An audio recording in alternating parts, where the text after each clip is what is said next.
জীবন একটাই, জীবন কখনো দুটা পাবো না। সেই জীবন হোক আল্লাহর জন্য, মানবতার কল্যাণের জন্য, প্রিয় দেশের জন্য, প্রিয় জাতির জন্য। এখন আমাদেরকে সিদ্ধান্ত নিয়ে সাহস করে ভরসা করে সেই আল্লাহর দিকেই আগাতে হবে ইনশাআল্লাহ। আর কাউকে পরোয়া করবো না ইনশাআল্লাহ। আপনারা দোয়া করবেন। অনেকে বলে যে আপনার সিকিউরিটি দরকার, বুলেট প্রুফ একটা গাড়ি দরকার। আমি বলি যে আল্লাহ তাআলার কাছেই আমি বুলেট প্রুফ নিরাপত্তা চাই, আর কারো কাছে চাই না। আমার যেদিন ডাক এসে যাবে কেউ আমাকে এখানে আর এক সেকেন্ডও রাখতে পারবে না। আর যতদিন আল্লাহ আমার হায়াত রেখেছেন কেউ আমাকে এই দুনিয়া থেকে উঠাই ফেলতে পারবে না। সুতরাং আপনারা দোয়া করবেন, এ লড়াই চলবে ইনশাআল্লাহ।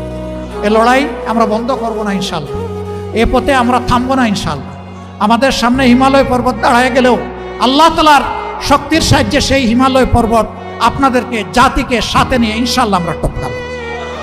নিজে দুর্নীতি করবেন না এবং কোনো দুর্নীতিবাজকে প্রশ্রয় দেবেন না।